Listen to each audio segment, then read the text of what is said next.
Bonjour à tous, bienvenue dans Q Click pour une nouvelle vidéo, une tier list. Aujourd'hui, quelle tier list? Tous les films d'ici sortis depuis Man of Steel, puisque James Gunn et son acolyte Safran viennent d'annoncer un soft reboot qui aura lieu avec The Flash, et alors que le film Shazam 2 s'apprête à sortir et que dans la foulée on aura également Blue Beetle et Aquaman 2, et ben nous on va vous parler de tous les films qui sont sortis au cinéma de DC à partir de Man of Steel, donc 2013, jusqu'à Black Adam. On va les classer, vous connaissez le principe. S, A, B, C, D, du meilleur au pire. Débat endiablé avec l'ami Greg. Comment vas-tu, mon cher Greg? Eh bien, je vais très bien, mon cher Kerr. Et j'ai vraiment hâte de faire cette petite tier list sur des licences que j'apprécie de temps en temps, que peuvent être d'ici. Voilà. Mon cher Kerr, j'ai envie de dire, qui commence? On commence par du lourd. Certains diraient même du métal. D'autres diraient de l'acier. On va commencer par L'Homme d'acier, qui est, si je ne me trompe pas, un film qui a 10 ans, de 2013. Exactement. Tu commences, 2013, je me lance. 19 juin 2013 en France. Mon cher Greg, réalisation de Zack Snyder. Il y avait Christopher Nolan au scénar. Voilà, le début d'Henry Cavill en Superman, Henry Cavill qu'on avait découvert dans la série Les Tudors et qui explose à l'écran avec ce film, très convaincant en Superman. La première partie du film, j'ai trouvé visuellement très réussi. Ça m'avait fait penser au film de Sean Penn qui s'appelle Into the Wild sur certains plans.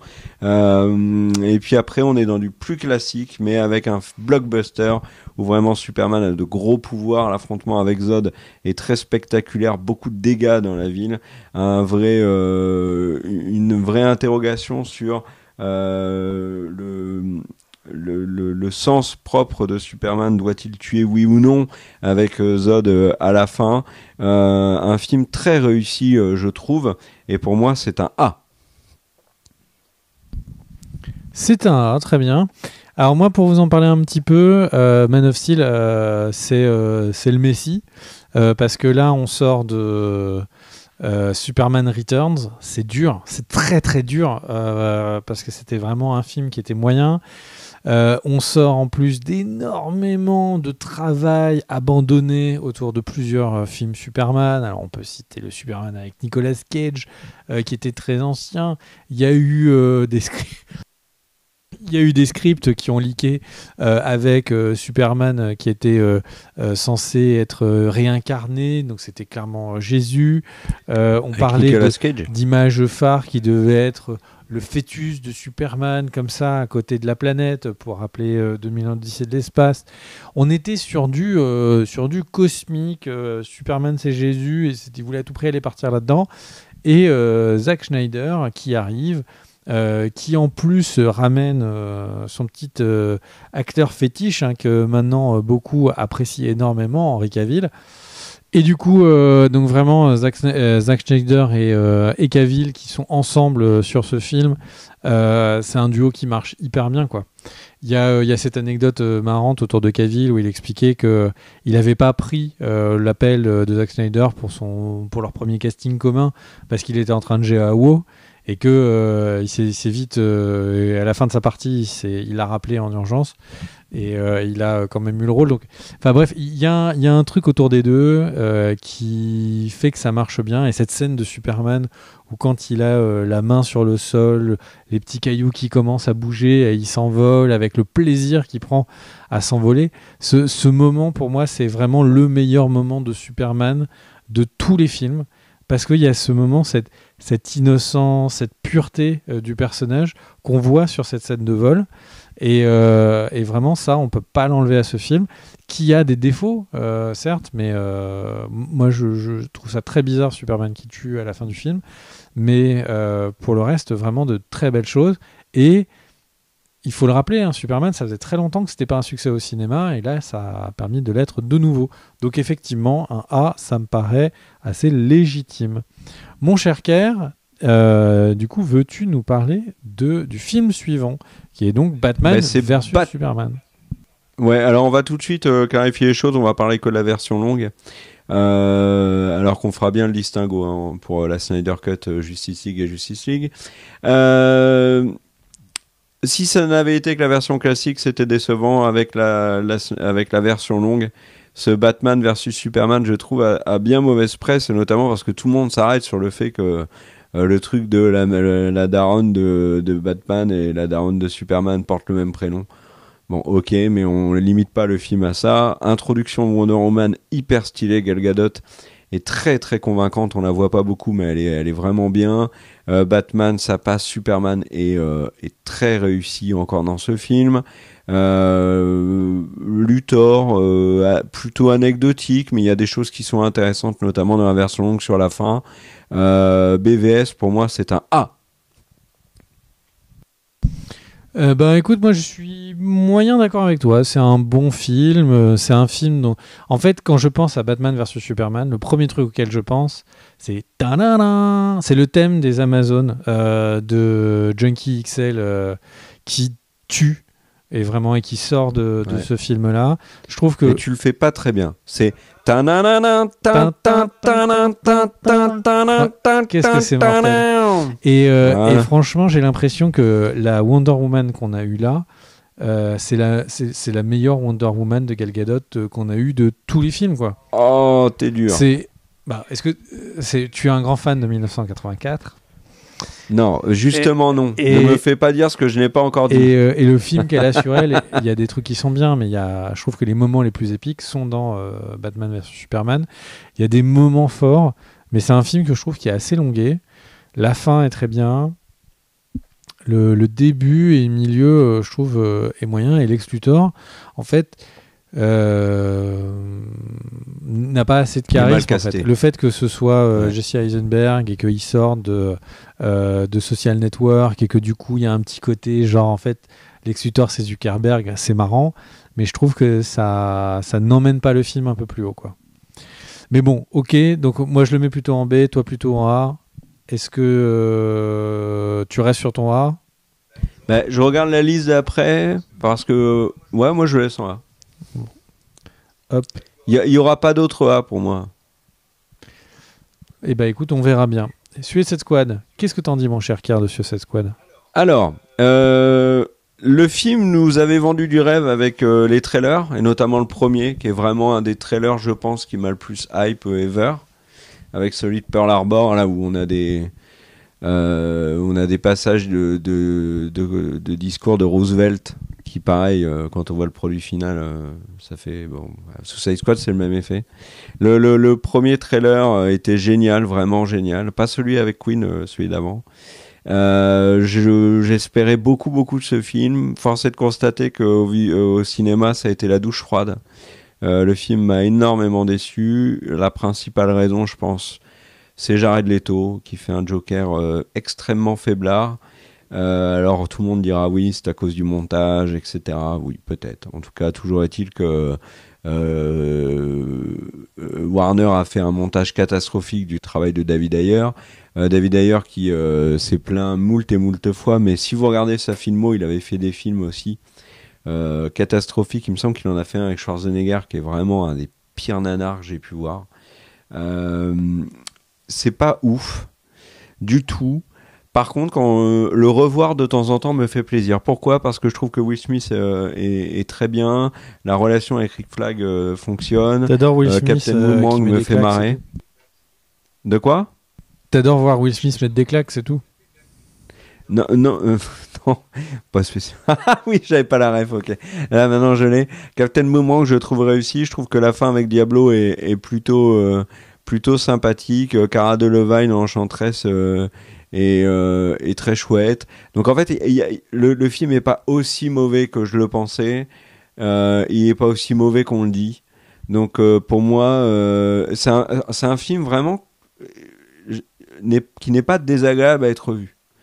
Donc je le mets en B. Eh bien, alors c'est la plus grande surprise. Honnêtement, en sortie ciné, je l'aurais mis en D. Hein. C'est la plus grande surprise, je pense, de cette vidéo, ce que tu viens de dire. Parce que pour moi, ce film est une catastrophe. Ah intégrale. Non, C quand même. C. Non, je corrige. C. Pas B, C. Si tu veux. Pour moi, le film est une catastrophe intégrale. Le pire le pire film, ou en tout cas top 3 des pires films que j'ai pu voir au cinéma. C'est marrant, il y a un des autres films du top 3 qui est un peu plus tard dans la tier list. C'est une épave, il n'y a rien qui marche. Will Smith a essayé de prendre le contrôle du film pendant le tournage. C'était déjà arrivé à un acteur qui prend comme ça les rênes d'un film de super-héros en essayant d'aller contre le réalisateur. C'était la Ligue des Gentlemen, qui était aussi une catastrophe parce que Sean Connery avait essayé d'en prendre le contrôle total. Il n'y a rien qui va. Le passage avec Batman est pas mal. Il fait beaucoup de conneries, Sean. Et vraiment, pour moi, c'est D de chez D. Si je pouvais le mettre en Z, je le ferais. C'est une punition. C'était une punition, quoi. J'ai l'impression que le karma m'avait puni de quelque chose quand je suis sorti du film, quoi. Donc voilà. Moi, j'ai transigé sur ton B, sur Batman, de mon B à A vers le A de Batman vs Superman. Je ne suis pas prêt à transiger sur cette quad en dehors de D. Bah ouais, mais la règle, c'est la règle, il faut transiger, mon cher ami. Donc, je viens de te dire. Je te l'accorde le D. Sur le deuxième film, je te l'accorde le D. Je te demande de transiger sur le film numéro 3. Je te l'accorde le D. Alors, Wonder Woman, le premier film. Ah, eh ben, j'ai beaucoup aimé. Alors, c'est pas un grand film, je le dis tout de suite, il va pas être très très haut dans le truc, mais j'ai été agréablement surpris par ce film. Pourquoi ? Parce que je trouve que déjà dans le ton, alors il y a du féminisme bien évidemment et heureusement, mais je trouve que le ton féministe est très très réussi. Je trouve que Gal Gadot joue très bien, je trouve que la musique est très réussie et il y a une de mes scènes préférées de films de super-héros dedans, qui est No Man's Land, donc qui est le moment quand elle est dans les tranchées, que je trouve particulièrement épique, et notamment porté par le morceau No Man's Land de Gregson Williams. Du coup, alors après, toute la fin est particulièrement bateau, il y a des passages qui vont pas, mais il y a des trucs aussi qui sont très chouettes, sur par exemple les compagnons de Chris Pine, celui qui arrive plus à tirer. Chris Pine est bien dans le film, et Chris Pine, je détestais Chris Pine avant ce film, et Chris Pine est bien. Donc Wonder Woman, ça a été une agréable surprise. C'est un film que j'aime bien revoir, et je te jure, la scène des tranchées, je l'ai vue des dizaines de fois. Et donc voilà, moi je le mets en B, Wonder Woman. Eh ben mon cher Kerr, je vais être d'accord avec toi sur le B. Je vais aller direct. C'est un film qui est un peu étrange. Il a de nombreux moments qui mériteraient un A. Il y a la scène des tranchées. Il y a plusieurs scènes. La fin, le combat final, je me souviens qu'il était plutôt sympa. Et à côté de ça, il y a des trucs qui sont vraiment passables. Moi, j'étais un petit peu... Alors, c'est une question de sensibilité. Ça me faisait quand même un peu bizarre d'avoir l'horreur des guerres mondiales avec des super-héros dedans. Mais bon, pourquoi pas. Et c'est un film qui... moi, j'ai jamais été fan de Chris Pine. Je pense que son meilleur rôle, c'est Star Trek 1. Et là, c'est un film un peu comédie romantique parfois, un peu film d'action. Tout le moment où ils sont en Allemagne, je trouve, marche pas du tout. Je parle de moments où ils s'habillent et tout, ils sont dans un gala, etc. Il y a un côté True Lies un peu loupé. Mais ouais, du coup, B, c'est un film qui par moments est C, d'autres moments est A. Je suis d'accord avec toi sur ce B, mon cher Kerr. On enchaîne par le film suivant, qui va être donc Justice League, premier du nom, la version qui est créditée à Joss Whedon. Qu'est-ce que tu en as pensé ? Alors, ça faisait des décennies que les amoureux de DC rêvaient d'un film Justice League. Ils ont tout pour faire un grand film. Snyder est là, comme il vit un drame absolument atroce, il se retire. Ils vont chercher Joss Whedon pour terminer le film, qui est auréolé de ce qu'il a pu faire sur les deux Avengers. Alors Ultron a mauvaise presse, moi je trouve qu'il est loin d'être aussi mauvais qu'on le dit, mais bon, il est beaucoup moins réussi que le premier. Et là, Whedon fait un carnage total. Il détruit tout ce qu'a fait Snyder. Il y a énormément de polémiques. Il a été infect sur le tournage. Il a été odieux avec Gal Gadot. Il a été absolument ignoble avec Ray Fisher.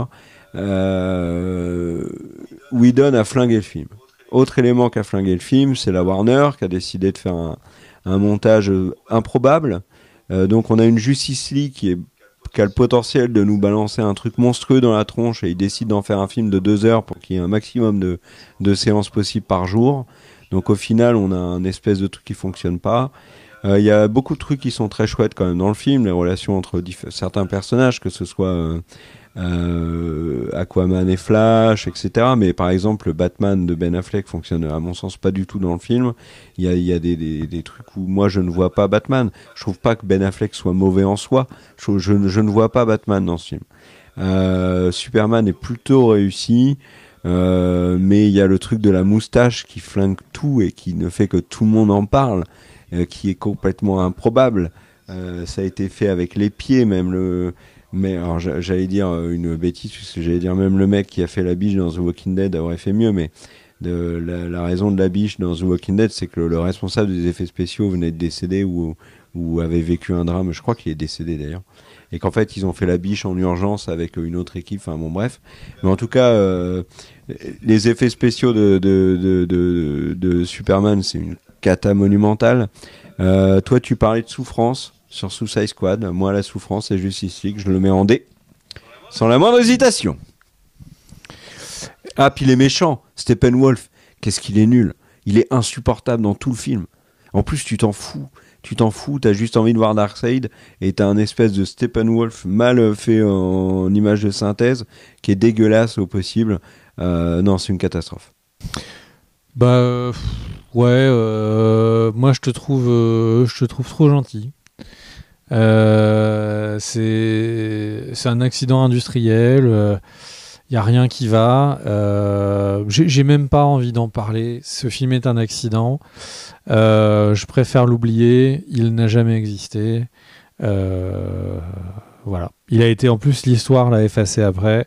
C'est un film qui est en D, et dans ma tête quand même, malgré tout ça, le combat est âpre avec Suicide Squad pour savoir lequel est le pire. Non, ça, franchement, je te trouve dur. Revois Suicide Squad aujourd'hui, tu verras que le film, ne se prenant pas au sérieux, est beaucoup plus agréable à regarder que Justice League qui se prend au sérieux.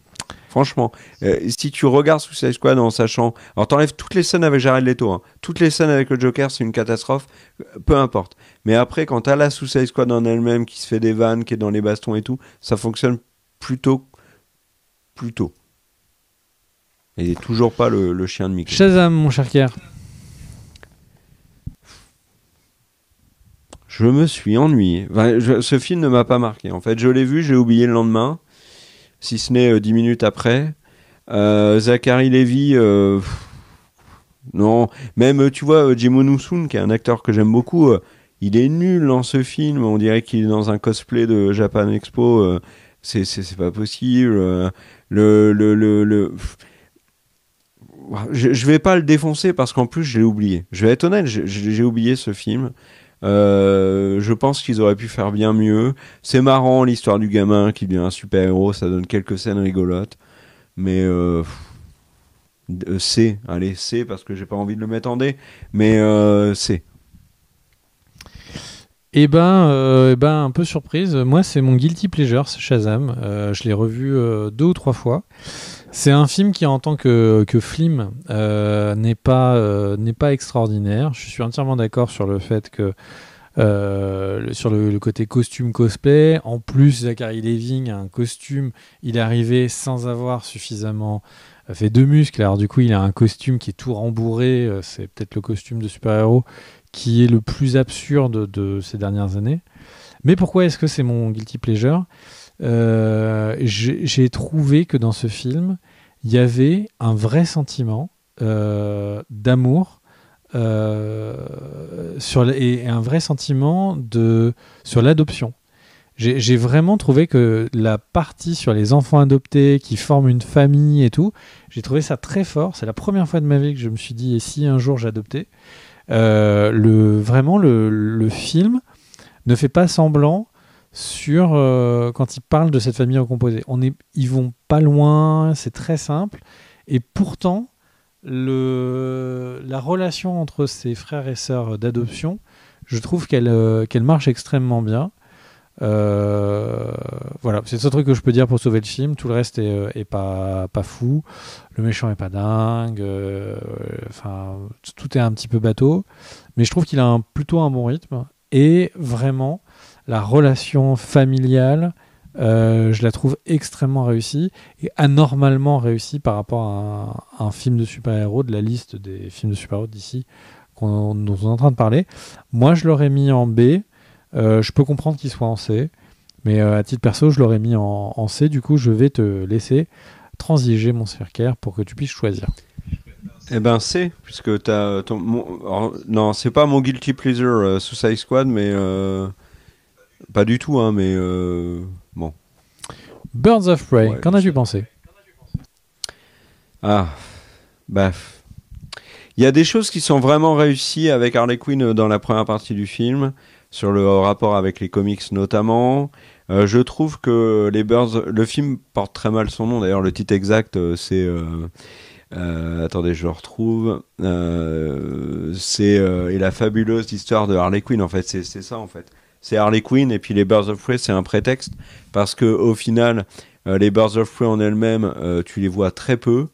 Et pourtant elles sont sur le papier excellentes, parce que tu as quand même Huntress qui est jouée par Mary-Elizabeth Winstead, qui est une de mes actrices préférées. Jurnee Smollett est une super actrice qu'on avait vue dans Friday Night Lights, qui joue Black Canary, mais en fait tu les vois pas trop. Je trouve que Ewan McGregor en Black Mask est complètement risible, mais Harley Quinn ça fonctionne.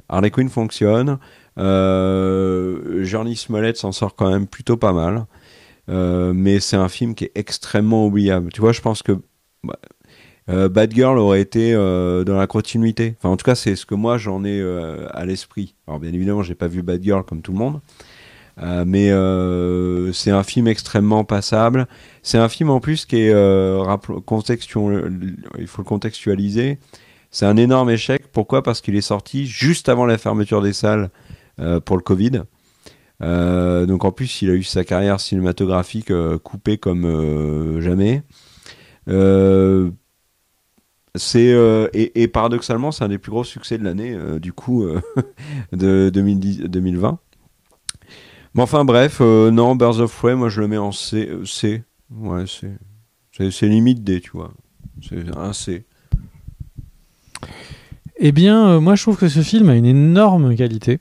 C'est que j'ai l'impression, quand on regarde un peu la carrière de Margot Robbie, que une fois qu'elle l'a fait, elle s'est dit les blockbusters, c'est mignon, mais quand les scénarios seront bons, sinon je ne refais plus.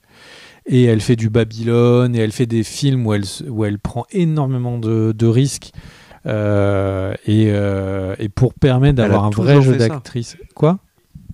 Elle a toujours fait ça, Margot Robbie. À ce point-là, dans Babylone, franchement, non, peut-être pas, nouveau, mais Babylone, je l'ai pas vu, mais elle a toujours essayé d'avoir des films à côté des films Harley Quinn où elle avait un rôle un peu Non, mais différent. je suis d'accord, mais vraiment, avec Babylone, elle prend le volume et elle le monte tout à fond. C'est vraiment... Alors, voilà, c'est la seule manière dont je vois dans ma tête que ce film peut avoir servi à quelque chose à l'humanité, parce que pour le reste tout est nul. Les personnages sont c'est sympa avec les hyènes quand même.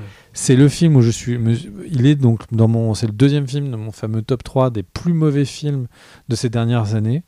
Je pense que pour être accroché à ce qui se passe sur la deuxième moitié de l'histoire, faut vraiment avoir pris des substances désinhibantes. Il y a pour moi, je trouve, Margot Robbie du coup Harley Quinn, ça marche, on l'a vu dans Suicide Squad, mais à part ça, tout est une cata, quoi. Il n'y a pas un seul autre personnage qui n'est pas complètement débile. Je me souviens Black même Canary, plus précisément, mais ça fait c'est à contresens par rapport aux comics sur certains des personnages. Black Canary, je crois. Enfin bref, vraiment un film quelle purge. J'ai détesté regarder ce film. Voilà, pour moi, c'est un gros D. Toi, tu disais C, c'est ça ? Ouais. Bah, du coup, comme j'ai transigé sur Shazam, je t'invite à transiger sur Bird of Prey en D. Bah, en fait, ça va dépendre du prochain. Parce que là, on a combien de dés là ? On en a 3. Pour moi, il faudra remonter un, soit Birds of Prey, soit Suicide Squad. Bah, je vois pas vraiment le pourquoi, mais Bah, une tier list, c'est généralement un peu équilibré, quoi. c'est une tier list pour l'instant. Si tu la regardes, il y a un peu tout. Il manque du S. Et puisqu'on parle de S de Superman, peut-être, est-ce que tu veux nous parler de la Justice League version Zack Snyder ? Bah, c'est pas celui-là. Ah oui, toi tu prends la sortie française. Alors oui, c'est celui-là. Zack Snyder Justice League, donc tant attendu par les fans. Alors beaucoup disent que c'est les fans qui ont obtenu ça. Alors c'est vrai que le battage médiatique sur le fait de dire on veut la Snyder Cut, on veut la Snyder Cut, on veut la Snyder Cut a forcément dit à Warner, tiens, il y a des gens qui veulent la Snyder Cut, mais il y a juste un opportunisme financier fou de la Warner pour HBO Max, dont c'était le lancement, pour pondre la Snyder Cut, qui, on le rappelle quand même, a été finalisé dans des temps records, puisque Zack Snyder avait expliqué que ses équipes d'effets spéciaux avaient travaillé comme jamais, et que du coup certains effets spéciaux n'étaient pas terminés quand le film est sorti. Bon, ça se voit pas, mais dans la version finale, il y a des effets qui ne sont pas finis. La version de Snyder Cut, ce qui était très intéressant, c'est tout ce qu'on a appris à côté, ce qu'avait fait Whedon, ce que voulait faire Snyder, etc. Le film sort, il est long, il est très long, et il est très bon. En tout cas, par rapport à toute la liste là, c'est le meilleur. Snyder a vraiment quelque chose à nous raconter. Steppenwolf, c'est incroyable l'écart entre le Steppenwolf du film de Whedon et le film de Snyder. C'est un excellent méchant dans la Snyder Cut. Je trouve il y a une scène qui est incroyablement plus réussie dans celle-là, c'est bien évidemment le réveil de Superman avec Flash qui tourne autour au ralenti, qui est très très réussi. La relation entre Lois et Superman et même tout le traitement de Lois dans la Snyder Cut est aussi top. Batman ne s'en sort pas mieux, mais tout ce qui est Gal Gadot, Aquaman, Flash, ça fonctionne mieux. La Snyder Cut est vraiment réussie. J'aurais enlevé, moi, sachant qu'il n'y aurait pas de suite, j'aurais enlevé la scène finale avec dans le futur avec le Joker. Bon voilà, c'est dans celui-là qu'il y a Martian Manhunter aussi, si je dis pas de bêtises. Tout à fait, tout à fait. Moi j'aurais arrêté sur le Martian Manhunter, j'aurais pas fait la scène d'après, en sachant qu'il n'y avait pas de suite. Mais vraiment du très bon, ouais, un très bon film de super-héros. J'ai passé un très agréable moment. Et je rajouterais quand même qu'il y a dans ce film-là la scène de Flash, tu sais, qui est au ralenti. Le morceau s'appelle Song of the Siren, si je ne dis pas de bêtises. Et je rallume, que j'écoute très souvent. Et que je rallume Spotify juste pour vous dire la personne qui le chante, parce qu'elle mérite d'être citée. C'est une chanteuse assez méconnue. Et d'ailleurs, quand le morceau est sorti, elle avait fait très très peu d'écoute. Et bien évidemment, je vais pas le retrouver. Donc pour moi, c'est un S. Eh bien, pour moi, c'est une leçon de cinéma, ce film. En tout cas, il m'a appris des choses sur à quel point un film, par son montage, par la vision du réalisateur versus la vision de quelqu'un d'autre qui s'approprierait les rushs, change tout. C'est juste fou. Ce film, moi, je le trouve très bien. C'est peut-être il est au niveau de Man of Steel, peut-être au-dessus. Et on sent il y a une maîtrise, en fait il y a des trucs qu'on n'avait pas vu dans le reste de ceux d'ici là. Je parle pas des films de Nolan ou des autres, mais c'était qu'en fait il y a certaines scènes qui prennent le temps aux acteurs de jouer, de donner un peu de temps à des échanges, et c'est incroyable à quel point les seules scènes qui étaient marquantes de Justice League Whedon's Cut, en fait, viennent de la Snyder Cut. Et enfin, c'est incroyable. Je sais pas si on revivra ça un jour, mais d'avoir un film comme ça fait par la vision de deux personnages différents et d'être aussi diamétralement opposés, moi je trouve ça fou. Moi je le mets aussi en S et on voit Mais alors, que du coup, je veux rajouter un truc sur ce que tu as dit. il y a la Schneider Cut qui est en S et la Weshden Cut qui est en D. C'est à ce point-là la force de la vision du réalisateur. Et du coup, il y avait Patty Jenkins. Et du studio aussi, Greg. Pardon ? Si tu permets quand même. Le studio aussi, parce que c'est vrai que Whedon a vraiment fauté, et on le voit même dans son comportement. Mais ça va plus loin que ça. C'est Snyder contre la Warner, et on a la Warner Whedon Cut et la Snyder contre la Warner Cut. Parce que même dans la réalisation de la Snyder Cut, il a expliqué à de nombreuses reprises, il a dû se battre pour imposer des choses, notamment le fait que Martian, alors je sais plus quel personnage, devait être noir, et en fait ils ont refusé parce qu'il y avait déjà Martian Manhunter. Ah non, c'est Green Lantern, il voulait faire venir un Green Lantern noir, il n'a pas pu parce que il y avait déjà Martian Manhunter et Cyborg. Enfin, tu vois, il y a énormément de choses autour du film qui sont très malsains, je trouve, et Snyder s'est battu contre ça. Et il a réussi à imposer sa version. Et pendant la promo du film, il a quand même fait comprendre qu'il était hostile à ce qui avait été fait sur, bien évidemment, la Justice League de Whedon, mais aussi sur ce qui avait été fait sur le processus de création de la Snyder Cut pour HBO Max, et que en fait, du coup, pour lui, c'était terminé. Et vas-y que je te raconte du coup ce que tu avais prévu sur Justice League 2 et 3 pour pas que ça se fasse. Enfin, il y a vraiment...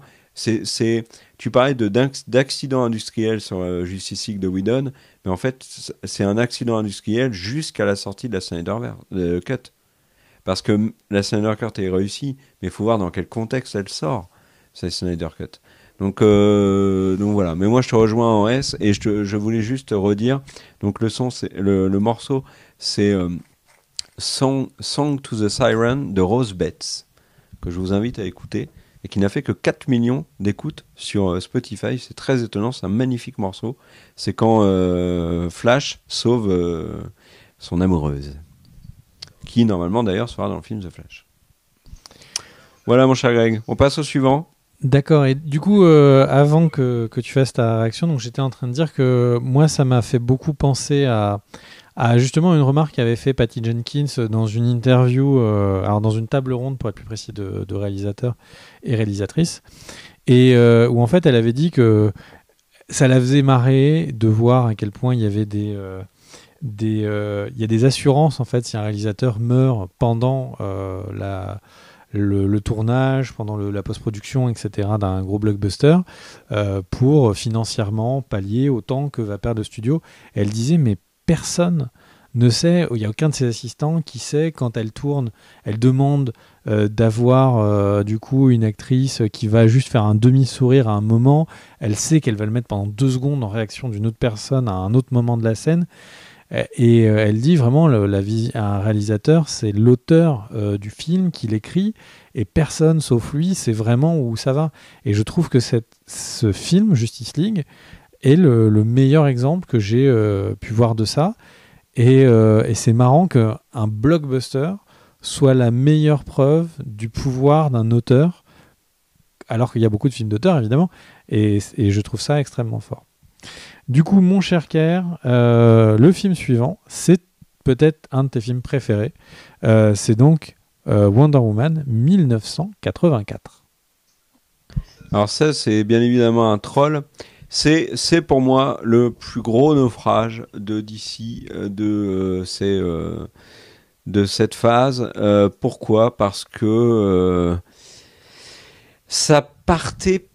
Enfin, c'est compliqué parce que sur la première partie, on ne reconnaît pas Wonder Woman ni Gal Gadot. Alors, elle est dans le deuil de son être aimé, mais ça, c'est plutôt bien géré.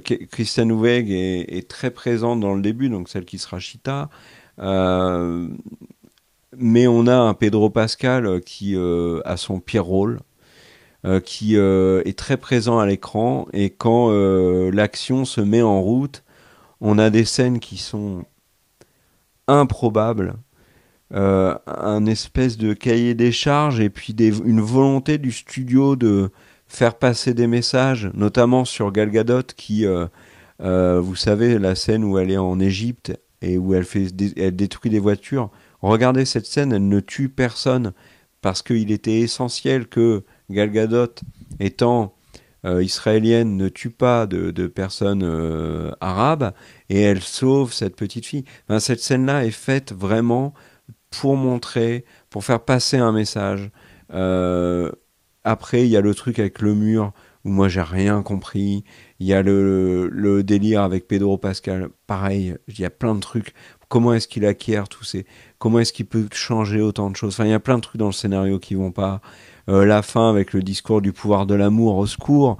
Euh, alors après, il y a les combats, notamment le combat contre Cheetah final est plutôt réussi, mais il y a d'autres scènes qui le sont pas du tout. Et au milieu de ça, t'as Chris Pine qui est bien dans le film, hein, qui est bien. Il s'en sort bien encore une fois, il m'a étonné, mais il est au milieu d'un marasme total, un film qui devait sortir au cinéma, qui est sorti directement en VOD parce que c'était le Covid, qui est une catastrophe. Pour moi, c'est un D. C'est un D.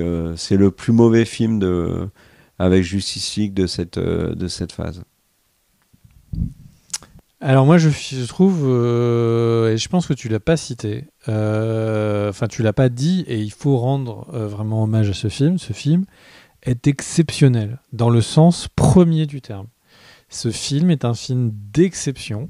C'est un film qui réalise quelque chose que peu d'autres ou personne d'autre ne réussit, de ne pas être une œuvre dans laquelle Pedro Pascal joue, qui devient une œuvre culte.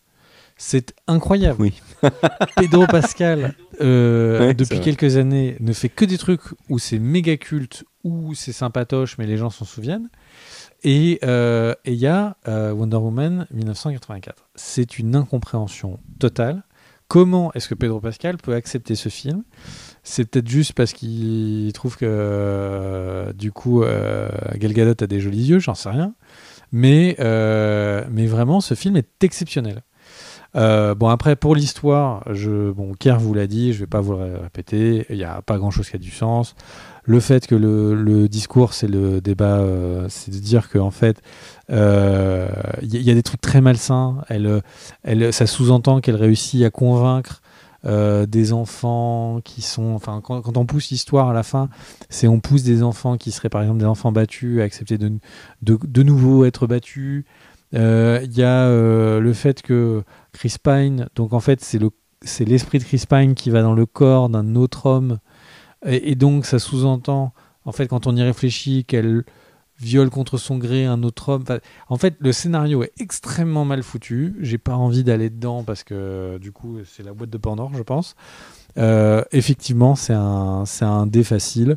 Et la scène post-générique avec l'ancienne Wonder Woman est incroyablement kitsch. Mais extrêmement Mais ça, j'ai mal presque joué. envie de te dire, c'est un clin d'œil au fait que c'est une série extrêmement kitsch. Mais d'accord, mais enfin, je veux dire, ça va pas du tout. Et là, il y a un truc quand même à dire, parce que tu parlais d'accident industriel, mais il faut le dire, c'est une trilogie. Et Patty Jenkins le dit et le répète. Je ne vois pas de lien entre 1884 et Wonder Woman premier du nom, si ce n'est Chris Pine. Et ça, c'est un vrai problème. T'es dur parce qu'il y a quand même Gal Gadot. C'est l'autre lien. Non, mais bien évidemment. Non, mais là, tu parles du personnage. Moi, je te parle en dehors du personnage principal.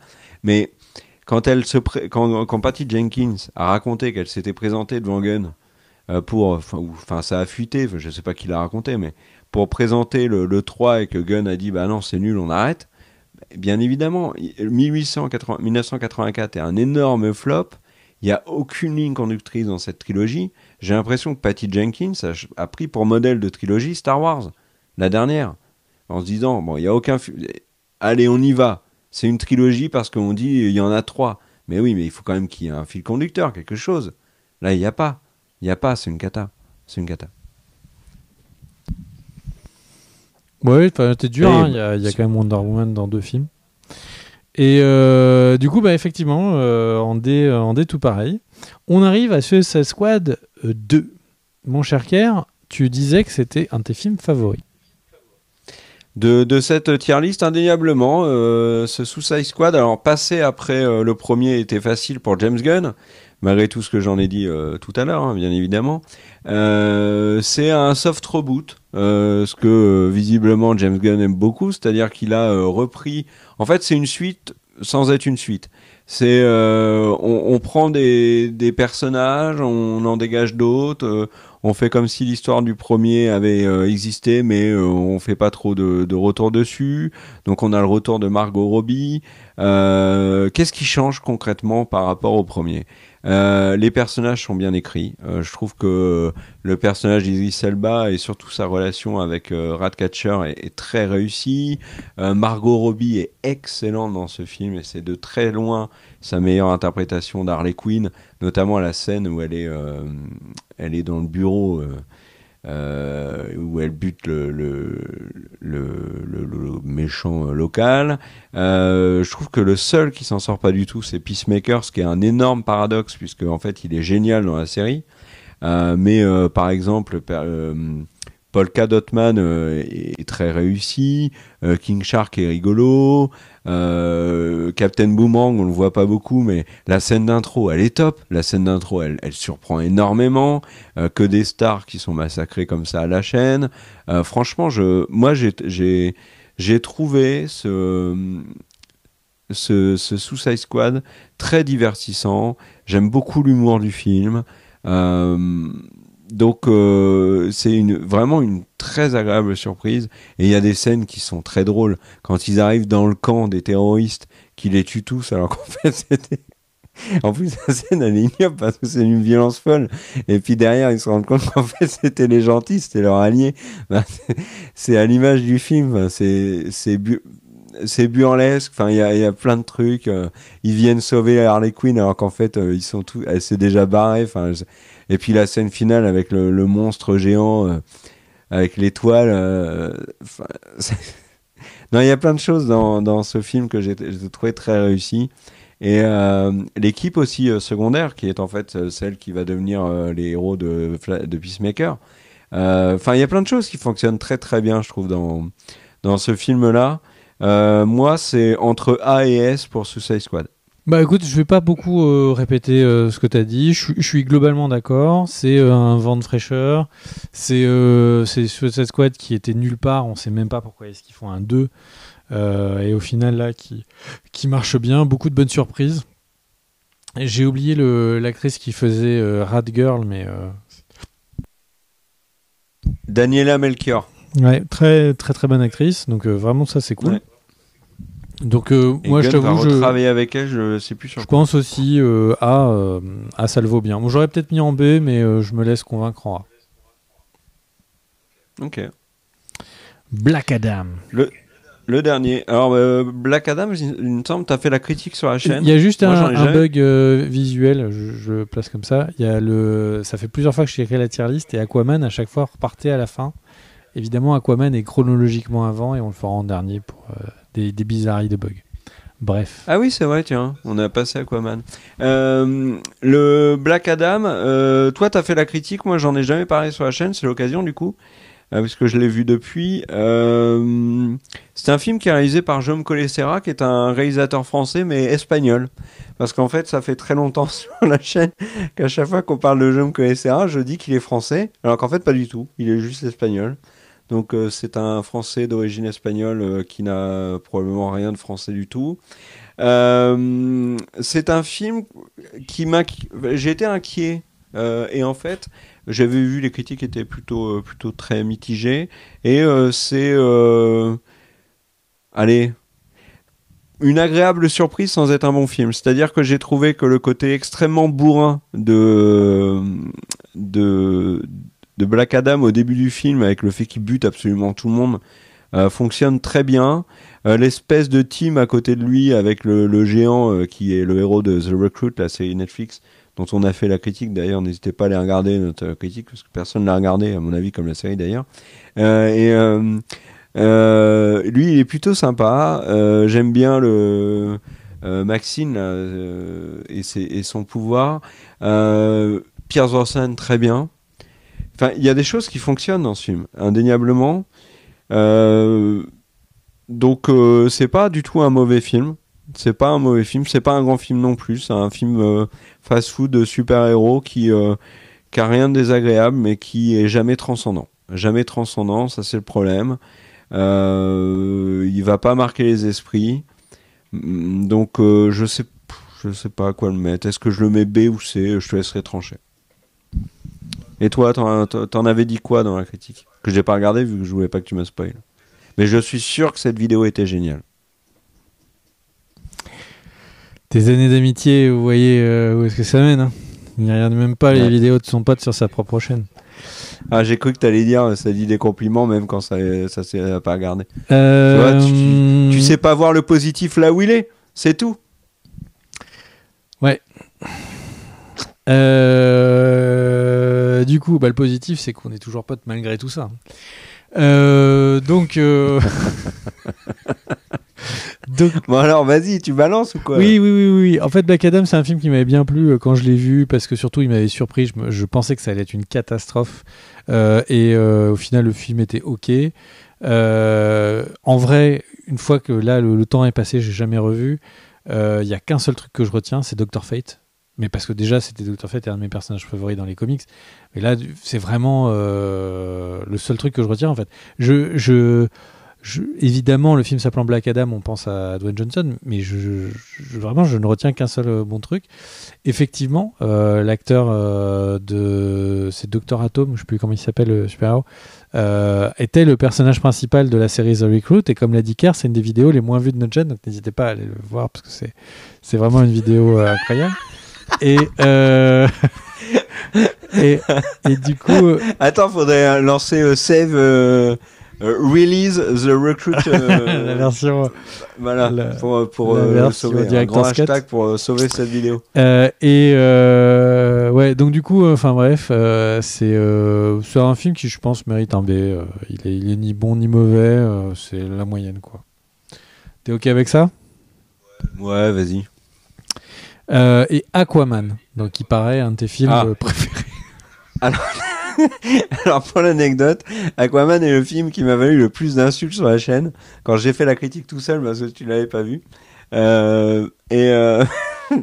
Moi j'ai pas du tout aimé Aquaman. Et je l'ai revu et en fait il y a un truc qui fonctionne pas du tout dans ce film. C'est et vous allez me dire c'est un peu ballot. C'est l'eau, ça marche pas. C'est l'eau. Mais oui, c'est tous les passages dans l'eau en fait. C'est extrêmement kitsch.